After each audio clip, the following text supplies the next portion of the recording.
Tudo bom, meninas? Hoje a gente vai retomar, né, os nossos conteúdos, tratando aqui da disciplina de tópicos especiais em geografia, primorando pelo conteúdo que tenha uma abordagem geográfica em detrimento ou em relação ao turismo.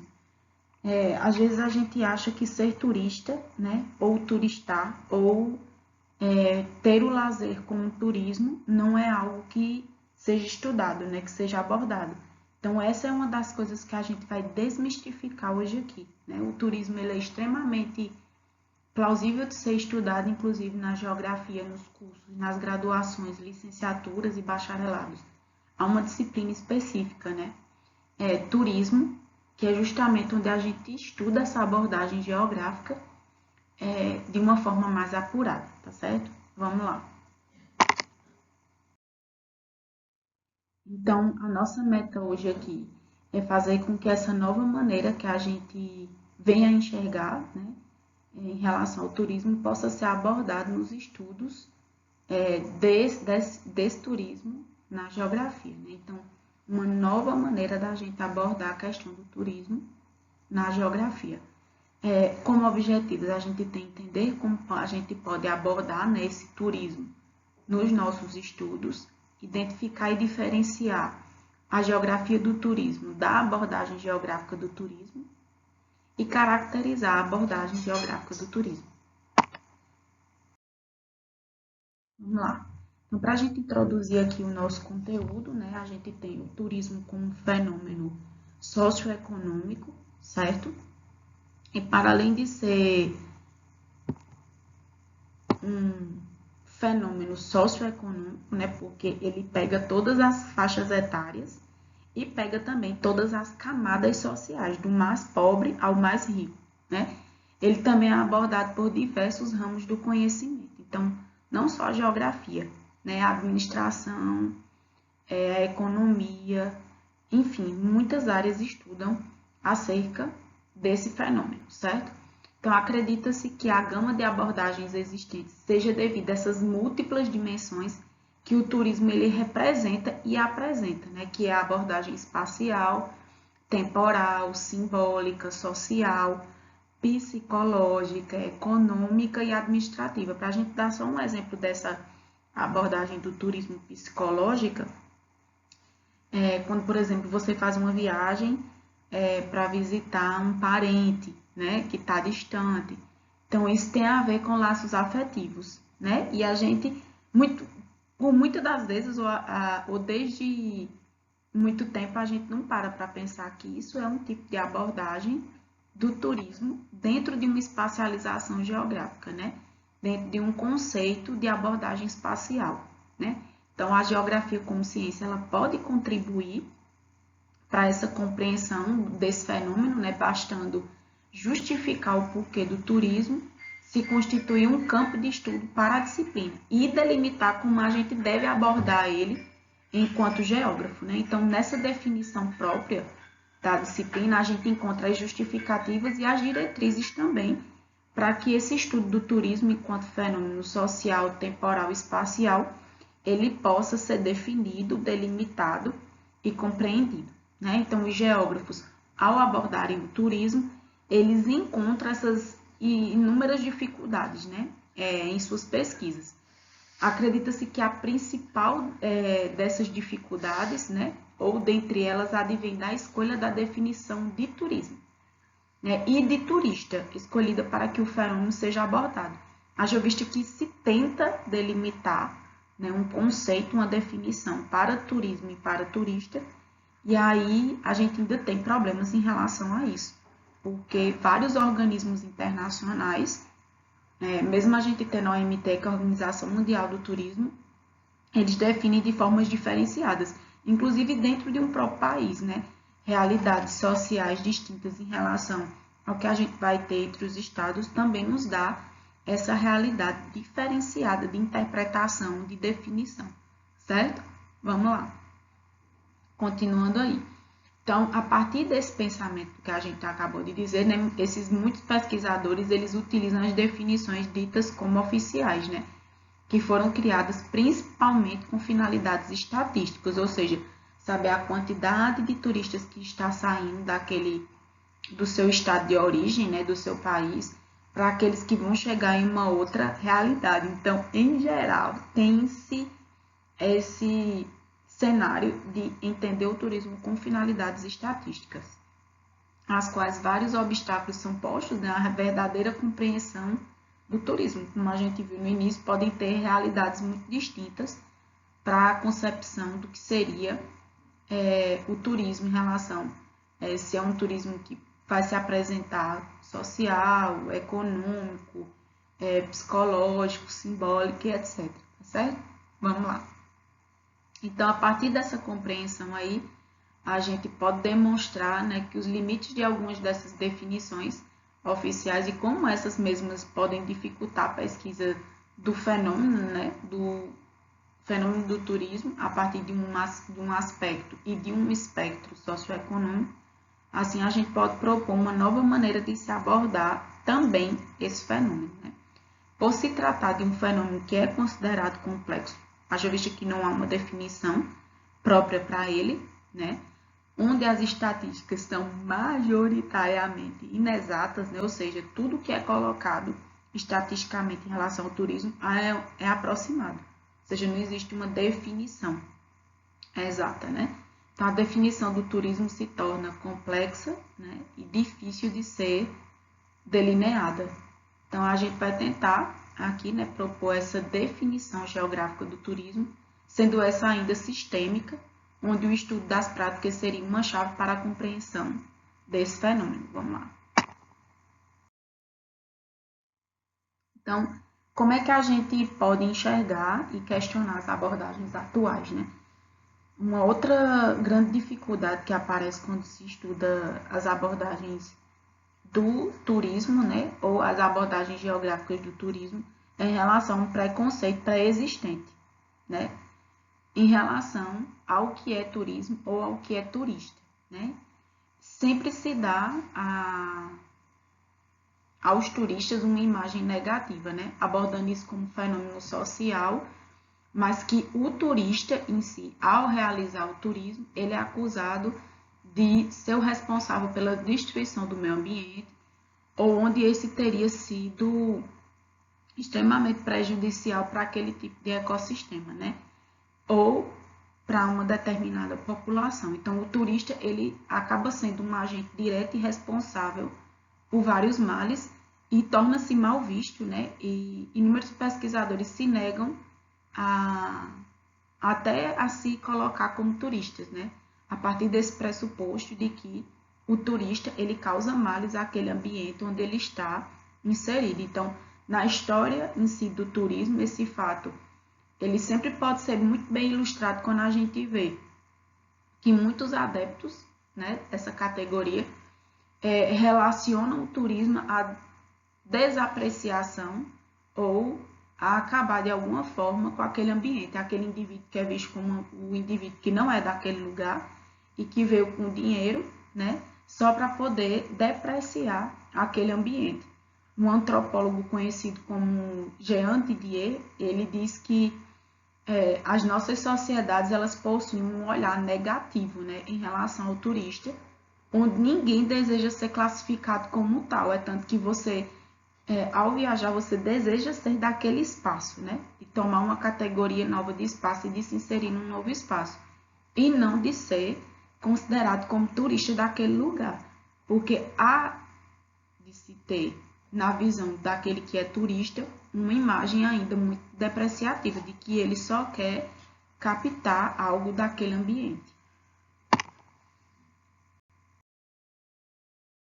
Então, a gente parte do princípio, né, que qualquer atividade humana sobre o espaço, ela vai provocar impactos, né, sejam esses impactos positivos e ou negativos, sem contar que considera-se um impacto como sendo negativo, que ele pode ser subjetivo, né, relativo. Isso vai sempre depender do ângulo de visão do pesquisador. Assim, a gente consegue, como geógrafo, entender que não se limita às análises dos impactos negativos do turismo, porque elas realmente trariam só os malefícios. E os impactos positivos, precisam também ser averiguados, né? Então, é preciso a gente realmente fazer uma avaliação de forma científica, analisando tanto os impactos negativos quanto os positivos, né? Então, uma outra dificuldade que a gente também apresenta quanto geógrafo ao estudar essas categorias, né, ou esse fenômeno, reside na dificuldade da gente identificar, dentre inúmeras formas de mobilidade, qual advém verdadeiramente do turismo, né? É fato que o turismo ele pode ser definido como uma forma de mobilidade, ou seja, de um indivíduo que sai de um espaço e vai para outro, mas também a gente pode considerar, né, que toda forma de mobilidade poderia ser denominada turismo. É por isso que a gente tem também algumas coisas como o local que você sai da sua casa para o local de trabalho, se ele passa de um município para o outro, ele também pode ser considerado como um lugar de êxodo pendular ou de turismo pendular, né? Então, quando a gente vê isso, a gente também percebe que essas dificuldades, elas propõem uma análise que seja mais detalhada, né, em detrimento de algumas definições oficiais que a gente vai ver logo agora, em relação ao MT, que a gente já citou no início, para que em seguida a gente possa propor, de fato, uma definição geográfica do turismo. Então, há uma análise e uma crítica a essas definições oficiais, certo? Então, quais são as análises e as críticas que a gente vai ter em relação a isso, né? As primeiras estatísticas que a gente veio ter sobre o turismo internacional, por exemplo, elas começaram lá em 1939, quando a gente tinha ali 12 milhões de turistas sendo contabilizados nesse turismo internacional. Ressaltando que todas esses números, né, eles são aproximados, né? Isso pode ter sido mais ou pode ter sido menos. Lá em 1950, a gente já tinha 25 milhões de turistas. Isso a nível internacional, a gente não está falando nível país, né? Dentro da circulação de mobilidade que existe dentro de cada país. Depois dessa época aí, né? Depois de 1950, a gente vai ter esse espaço aí, porque a gente teve de 1939 para 1950 uma explosão, né, desse turismo, o que marcou a história contemporânea. Então, entre os 40 anos que se passam aí, né, de 1960 a 2000, a gente vai ter uma explosão, uma multiplicação por 10, né, desse número aí. Então, mais de 70 milhões em 1960 e em 1970, 165 milhões. Então, a gente vai ter aí números bem multiplicados em relação a um curto espaço de tempo, né? E no ano 2000, a gente já tinha 700 milhões de turistas, né? Ou seja, pessoas que se movimentavam no mundo por questões turísticas. E em 2010, a gente chegou quase a 1 bilhão de pessoas nessa categoria. Então, esses números é mais para a gente conseguir tentar, né, fazer essa análise em relação às várias definições de turismo e de turista, né, em detrimento delas terem sido forjadas e adotadas por diferentes organismos internacionais e pelo mesmo diferentes países, o que levou a termos hoje uma certa discrepância, né, nessas definições, que causaria uma falsa caracterização desse fenômeno. Então, a Organização Mundial do Turismo, que é o maior órgão intergovernamental a tratar de turismo, ela foi a pioneira, né, no estabelecimento de um conjunto de definições para uso geral, né, que fossem utilizados com base nos seus arranjos, né, e diretrizes, onde inúmeros órgãos poderiam contabilizar os seus próprios números em relação ao turismo, né? Então, na atualidade, a maioria dos estudos envolvendo o turismo toma como referência as definições e estatísticas da OMT.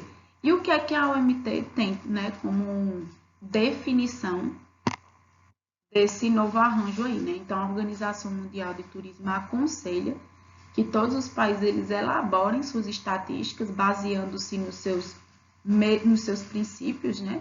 Os princípios de cada país, porém ela assume que a realidade é outra. Por quê? Porque existem países com muitas fontes de dados turísticos, ou seja, das mais variadas, né? Cada um com o seu conceito sobre o que é turismo e a definição própria, né? Tendo a isso, existir aqueles nos quais não foi desenvolvido ainda nenhum sistema oficial de estatísticas turísticas. Então, isso também acaba se desvelando como um problema, né? Aí, quando a gente parte para a definição do que é turismo e do que é turista, a OMT diz que o turismo compreende as atividades realizadas pelas pessoas durante suas viagens e estadas em lugares diferentes do seu entorno habitual, ou seja, do seu estado de moradia, né? Por um período consecutivo inferior a um ano, por lazer, negócios ou outros, seja quais forem, né, esses critérios. Então, como a gente pode ver, o critério adotado leva em consideração um tempo, né? E que tempo seria esse? Você está realizando turismo se o tempo que você permanecer em determinado espaço foi inferior a um ano. Então, a gente já tem um espaço aí temporal, né? E as motivações, elas também são colocadas, né? Então, a gente tem tempo e motivação para poder fazer uma diferenciação e colocar o que é o turismo, né? Ele está predisposto em relação a um tempo e predisposto também a uma motivação, que pode ser lazer, negócios, dentre outros fatores. Então, a gente vai tentar aí analisar cada um desses critérios para verificar se são verdadeiramente pertinentes e úteis, né, para se compreender o fenômeno turístico. Então, também foram propostas outras definições, né, que eu falei de turismo e de turista, mas também foram colocadas turista, viajante e visitante. Então, a OMT também faz uma distinção entre esses conceitos, né? O conceito, por exemplo, de viajante, qualquer pessoa que viaja entre 2 ou mais países ou entre 2 ou mais localidades em seu país de residência habitual. E de visitante, toda pessoa que viaja para um lugar diferente de seu ambiente habitual por menos de 12 meses consecutivos e cujo objetivo principal de viagem não é trabalhar remuneradamente naquele lugar visitado. E a definição de turista, ela é encontrada na sua definição de tipo de visitante, né?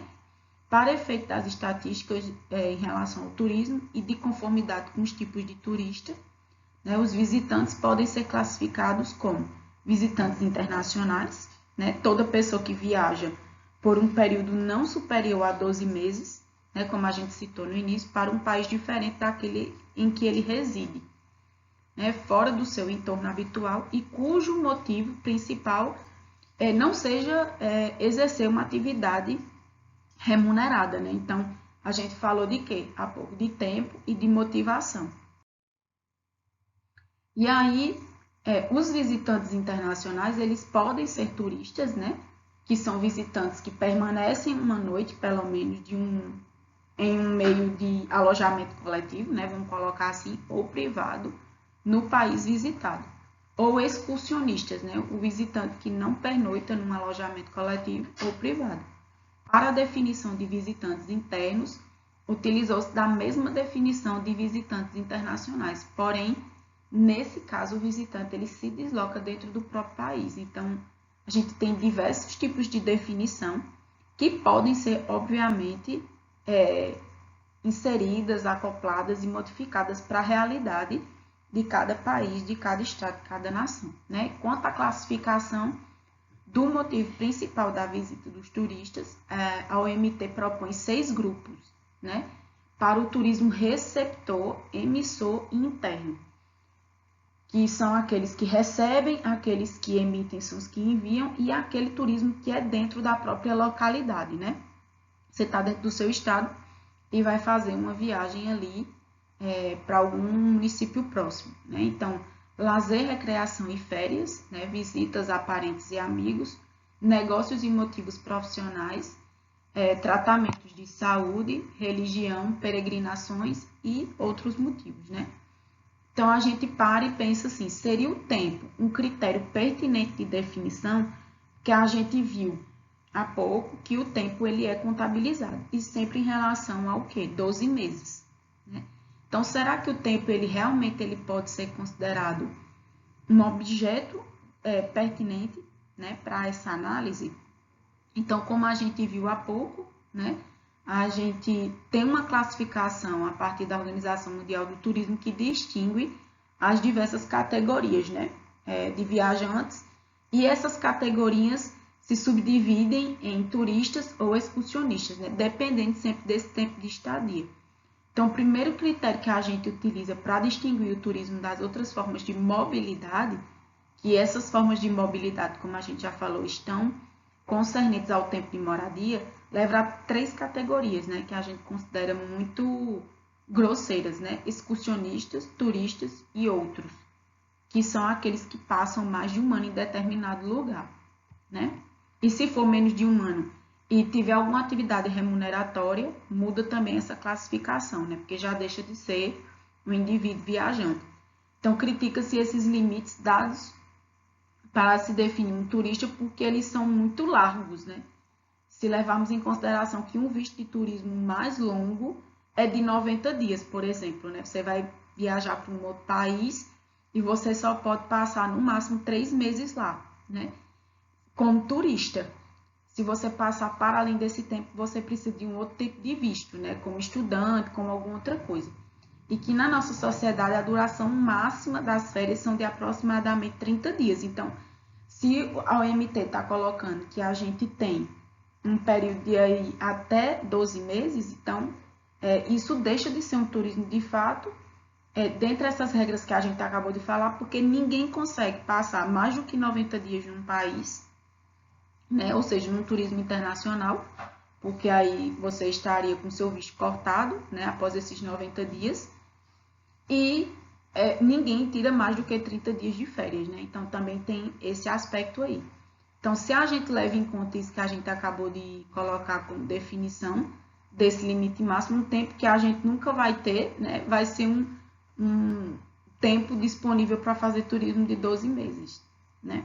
Então, ao colocar esse limite máximo muito extenso, a OMT ela não consegue distinguir outras formas de mobilidade que não advêm do turismo, como os intercâmbios, né, estudantis, por exemplo, que normalmente não ultrapassam um ano. Então, por isso que a gente diz que esse critério temporal, ele é muito esdrúxulo, né? Porque ele é muito largo e acaba que tira, de fato, a motivação certa do critério de definição de turista. Então, a motivação junto com essa delimitação de tempo, ela é um outro critério utilizado para a gente diferenciar o turismo das outras formas, né, de mobilidade. A gente também acha necessário analisar esse critério por acreditar que ele leva à contabilização de inúmeras outras práticas sociais, né, que não advêm do turismo e que, por vezes, deixam o quê? De ser analisada, de ser estudada. Então, a gente pode confirmar que, a grosso modo, né, que todos os motivos de mobilidade podem se enquadrar na categoria de turismo, certo? Então, as estatísticas que estão ligadas ao turismo e à realidade desse fenômeno, elas nos colocam outros questionamentos, né, que a gente faz ao se referir a esses dados estatísticos que são apresentados pela Organização Mundial do Turismo e por outros organismos que seguem as diretrizes dessa organização. Na realidade, acredita-se que esses dados não mostram com precisão, né, os números referentes ao turismo, mostrando, muitas das vezes, apenas a ponta lá do iceberg. Então, a gente não tem como ter esses dados ainda de uma forma fidedigna, né? Porque os critérios utilizados pelos organismos oficiais são baseados em apenas alguns atos, né, mensuráveis que deveriam caracterizar o turismo, como, por exemplo, o ato de transpor uma fronteira, né? O simples fato de sair de um país não deveria necessariamente caracterizar o turismo, ou seja, as funções de mobilidade deveriam ser levadas em conta. Então, quando a gente fala sobre a dificuldade dos geógrafos em se estudar o turismo, a gente verifica a extensa produção acadêmica dos geógrafos referentes ao estudo do turismo em si, né? Constatando que existe uma grande diferenciação nas abordagens na mesma ciência, ou seja, diversos parâmetros de visão, né? É fato que vários geógrafos definem à sua maneira o turismo, e é por isso que é tão difícil, porque a gente não tem um conceito-chave, né? Outros se utilizam das definições oficiais, como foi colocado aqui no início para vocês, né, da OMT, mesmo reconhecendo todos os limites e todas as limitações colocadas por essa definição, né, o que conduz a uma produção ampla e às vezes até contestável, né? Por quê? Porque não se há severidade na qualidade dessas publicações, né? Afirma-se então que esse determinismo ambiental tão caro à geografia, embora necessário, né, para a sua evolução como ciência, ainda existe nos tempos atuais na produção de muitos geógrafos estudiosos do turismo, né? Hoje é cada vez maior o número de qualificativos acrescidos da palavra turismo, fato que não nos permite aprofundar no seu conhecimento e que só tende a dificultar o estudo do fenômeno. Então, alguns desses qualificativos, eles retomam as grandes categorias do espaço e o turismo torna-se ali, então, litorâneo, ou de montanha, urbano ou rural, né? Ele acaba sendo categorizado em relação ao seu espaço, ao se apoiar nas evidências do espaço como forma de diferenciar o turismo e afastando-se assim da verdadeira compreensão desse fenômeno. E aí vem os questionamentos, né? Será que realmente o turismo em meio rural é muito diferente do turismo que a gente encontra em meio urbano, né? Será que o meio natural é o que realmente os diferenciariam, né? Se a gente fosse pautar isso? Então, o principal problema que a gente encontra nos estudos baseados nas características do meio natural é que, na maioria das vezes, esses só se justificam em detrimento da existência do turismo devido às belezas naturais desse meio, né? Ou seja, de suas potencialidades ou atrativos naturais. A gente encontra comumente discursos que pregam uma certa vocação desses lugares, né? Em função das qualidades ambientais dos mesmos. Como a gente tem, por exemplo, o Brasil, né? Que por ter uma floresta tropical e a Amazônia, é muito persuasiva a ter um turismo internacional voltado para isso. E se a gente pega aqui no Centro-Oeste, né? Pega o Goiás, com as belezas naturais que tem, e o Tocantins com o Jalapão, que todo mundo tem vontade de conhecer, né? Então chama muito o turismo internacional. Então as qualidades do meio natural acabam sendo uma vocação dele para justificar o turismo pelas qualidades do meio, né? E aí a gente se pergunta, se justificar o turismo pelas qualidades do meio não seria um retorno a esse determinismo geográfico. As práticas turísticas como critério para a gente definir o turismo também já foram elencadas, né, como a gente já viu anteriormente.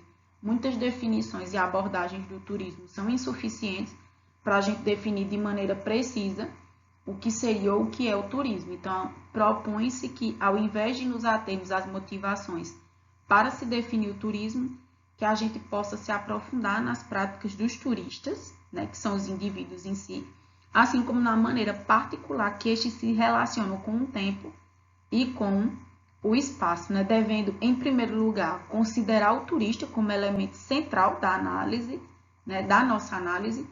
Não podemos apenas considerá-lo como um fluxo ou um consumidor, mas acreditar que ser o turista, o elemento central dos estudos turísticos, não existe turismo sem turista, né? Isso aí seria a praxe.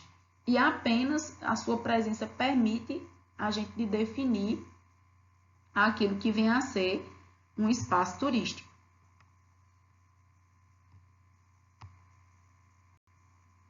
Então, na realidade,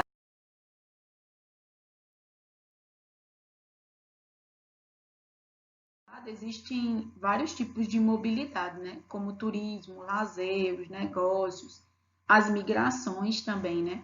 Acredita-se que dois critérios podem distinguir o turismo das outras formas de mobilidade, sendo eles a escolha e o fato de situar-se fora do cotidiano, né? Então, desse modo, os deslocamentos, né, que a gente já tratou como mobilidades para negócios, eles não seriam considerados como turísticos, né? Pois não existe uma escolha do indivíduo em se deslocar, ele se desloca pela necessidade de executar trabalho, né? Quanto ao lazer, esse também se distingue do turismo por ser uma prática realizada no espaço do cotidiano, ou seja, a gente, para ter lazer, a gente não precisa viajar para um outro país, né, para um outro lugar. A gente consegue ter o lazer dentro de uma prática do dia a dia, né? Então, as práticas turísticas seriam assim definidas como sendo práticas de recreação ou de lazer, escolhidas e efetuadas no espaço situado fora do cotidiano do indivíduo, né? Nesse sentido, é necessário o deslocamento do indivíduo do seu lugar de residência a um outro lugar situado fora do seu cotidiano. Lugares normalmente criados para e pelos turistas, né? Esse deslocamento ele deve ser compreendido como uma mudança de lugar, ou seja, uma mudança de habitação. Ser turista significaria mudar temporariamente de habitação, né? Então, a recreação ou o lazer ele pode ser efetuado seja em lugares do cotidiano, seja nos lugares situados fora do cotidiano. Esse fato nos permite distinguir o turismo do lazer, onde essas atividades são escolhidas livremente e se inscrevem num tempo fora do tempo de trabalho desses indivíduos, né? Que também somos nós. Essas atividades elas se diferem no fato de serem praticadas em espaços que a gente considera espaços diferentes, né? Então, nesse sentido, podemos ter as práticas de lazer em nossas residências, como a jardinagem, né, por exemplo, ou em lugares que necessitem de um deslocamento, como clubes, parques, praias, né, dentre outros. Então, o turismo ele vai se distinguir do lazer pelo fato da recreação turística, exigir um deslocamento, ou seja, uma ruptura temporária com o lugar ou local de vida habitual, né? Como a gente já viu, não podemos ser turistas em casa. Para ser considerado um turista, é preciso sair e viver, né, temporariamente em outro espaço que é aquele do cotidiano. O deslocamento ele constitui assim um ato imprescindível, diferentemente do que acontece com o lazer.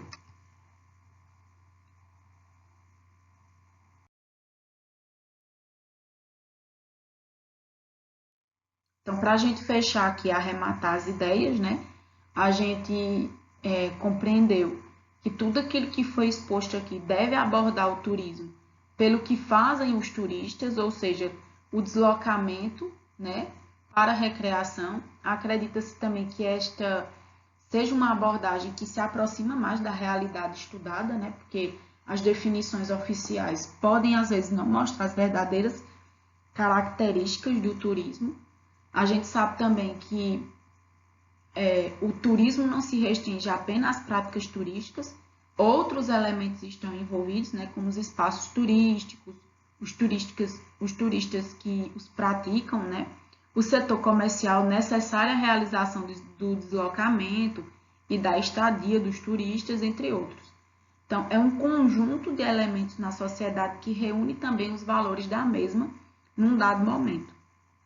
Então, o turismo ele constitui hoje um fenômeno que caracteriza a sociedade atual, onde estão envolvidos vários atores, né? Desde os próprios turistas, a população local, as empresas, até os poderes públicos em níveis locais, nacionais e internacionais.